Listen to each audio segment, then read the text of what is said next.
Hello बच्चों, कैसे हैं आप सब। आज की इस क्लास में हम chapter 2 microorganisms friend and throw इसकी जो एक्सरसाइज है उसके बाकी क्वेश्चंस करेंगे। इसी एक्सरसाइज पर मैंने एक वीडियो बनाई थी जिसमें क्वेश्चन नंबर 1 to 4 मैंने आपको समझाए थे। तो आज हम क्या करेंगे, क्वेश्चन नंबर 5 से जो बचे हुए क्वेश्चन हैं उनको समझेंगे। तो क्वेश्चन नंबर 5 में आपका क्या कह रहा है वो, question number 5, what are the major groups of micro organisms. तो माइक्रो ऑर्गेनिज्म मैंने आपको समझाया था, बहुत छोटे ऑर्गेनिजम्स हैं जो हमें दिखाई नहीं देते आंख से, जिनको देखने के लिए हमें माइक्रोस्कोप की जरूरत पड़ती है। ये अलग अलग प्रकार के होते हैं, तो इनकी जनरली ग्रुपिंग हम ऐसे करते हैं। एक तो होता है बैक्टीरिया, ठीक है, फिर दूसरा होता है प्रोटोजोआंस, ये सेकंड ग्रुप हो गया। थर्ड ग्रुप हो गया एल्जी, और लास्ट ग्रुप हो गया फंगी। तो यही आंसर देना है, ठीक है। तो अब क्या लिखेंगे, सिंपल एक सेंटेंस में लिख सकते हैं, क्वेश्चन से ही आपका आंसर बन जाएगा। द मेजर, यहां से शुरू कर देंगे आप, व्हाट आर को छोड़ के। The major group of organisms are bacteria, comma protozoan, comma algae and fungi. बस, major group of micro organisms are bacteria, protozoan, algae and fungi. अभी आ जाते हैं हम क्वेश्चन नंबर 6 पे।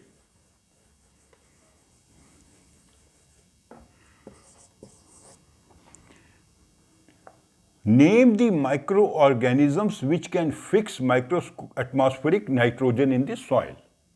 सॉइल में हमने नाइट्रोजन को फिक्स करना है, मतलब हवा में जो नाइट्रोजन है उसको चेंज करना है उन नाइट्रोजन कंपाउंड्स में जो सॉइल की फर्टिलिटी बढ़ाते हैं। तो इसमें सबसे इंपॉर्टेंट जो रोल है वो होता है रिजोबियम का,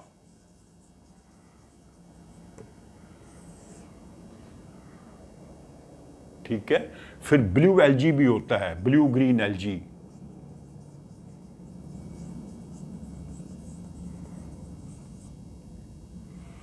तो आप क्या लिखेंगे, rhizobium and blue green algae fix the nitrogen of this air into soil,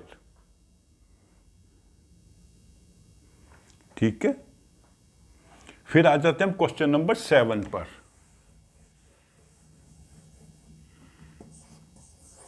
question number 7 में कह रहा है, right 10 lines on the usefulness of micro organisms in our life.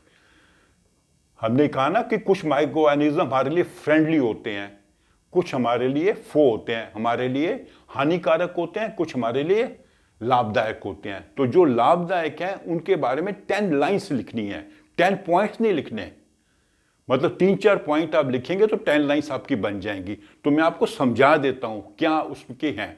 सबसे इंपॉर्टेंट है मेडिकल, उनका मेडिकल यूज, मतलब जो एंटीबायोटिक्स बनाते हैं हम, जिनसे बहुत बीमारियों को हम ठीक करते हैं, वो माइक्रो ऑर्गेनिज्म से बनती हैं। सबसे इंपॉर्टेंट इनका तो ये है।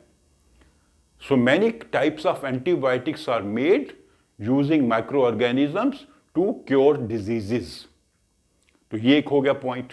सेकंड पॉइंट क्या हो गया, हम यूज करते हैं जैसे ईस्ट को for making alcohol, bread and other food items.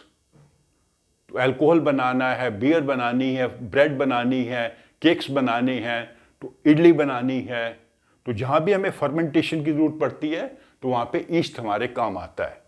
So yeast is used for making bread, cakes, alcohol, beer etcetera. ये सेकंड पॉइंट हो गया इसका, ठीक है।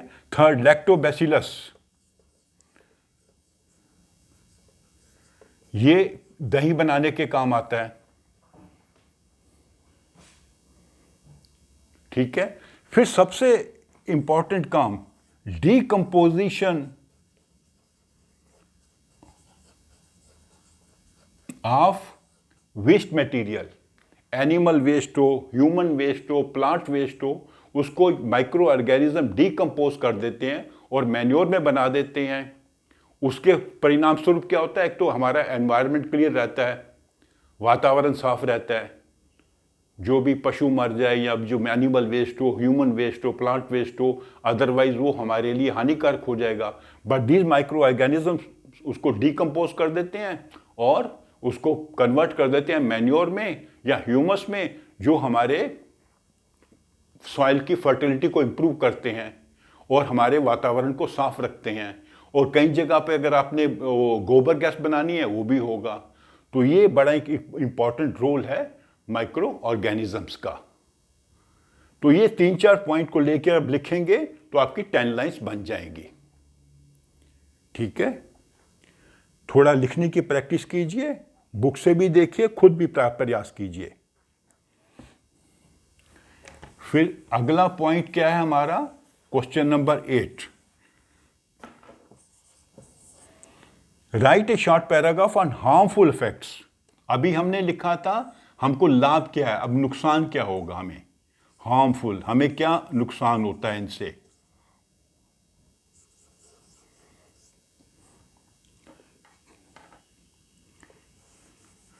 हार्मफुल इफेक्ट्स में इनसे हमें हानि क्या होती है। एक तो डिजीजेस, जैसे कॉलरा है, ठीक है, ये जो बीमारियां बैक्टीरिया हैं वो कॉज करते हैं। कई प्रकार की बीमारियां हैं जो हमारे माइक्रो ऑर्गेनिजम्स के कारण होती हैं। ठीक है, अगर आप देखेंगे यहां पूरी लिस्ट बनी हुई है बुक में, ट्यूबरक्लोसिस है, कॉलरा है, टाइफाइड है, मलेरिया है, ये सब बीमारियां जो हैं इनके कारण होती हैं, माइक्रो ऑर्गेनिजम्स के कारण। दूसरा, ये हमारी फूड को स्पॉइल कर देते हैं,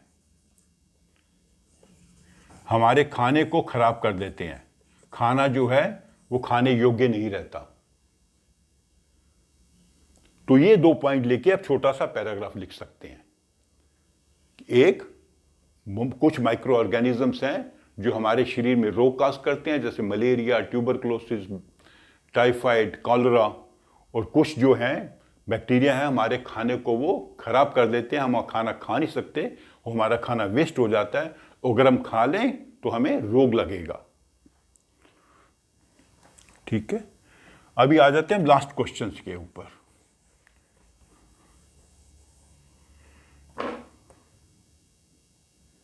nine, What are antibiotics? What precaution must be taken while taking the antibiotics? Antibiotic क्या होते हैं? एंटीबायोटिक वो दवाई है जो माइक्रो ऑर्गेनिज्म की मदद से बनती है। माइक्रो ऑर्गेनिज्म को हम यूज करते हैं वो दवाई बनाने के लिए। Okay, antibiotics are medicines which are prepared with using microorganisms. तो इसमें प्रिकॉशन क्या लेना होता है, इसमें सबसे इंपॉर्टेंट चीज होती है कि अलग अलग बीमारियों के लिए अलग अलग एंटीबायोटिक होते हैं, और हर एंटीबायोटिक कितनी देर लेना है, कितनी क्वांटिटी में लेना है, वो भी फिक्स्ड होता है। ये जानकारी डॉक्टर्स को होती है। तो जब भी आपको एंटीबायोटिक लेना है तो हमेशा डॉक्टर की एडवाइस पे लेना है। So antibiotics are prepared with the help of microorganisms, but these antibiotics have to be taken on the advice of doctor only, because only doctor knows which antibiotic is to be used for which disease and in what quantity and for how many days.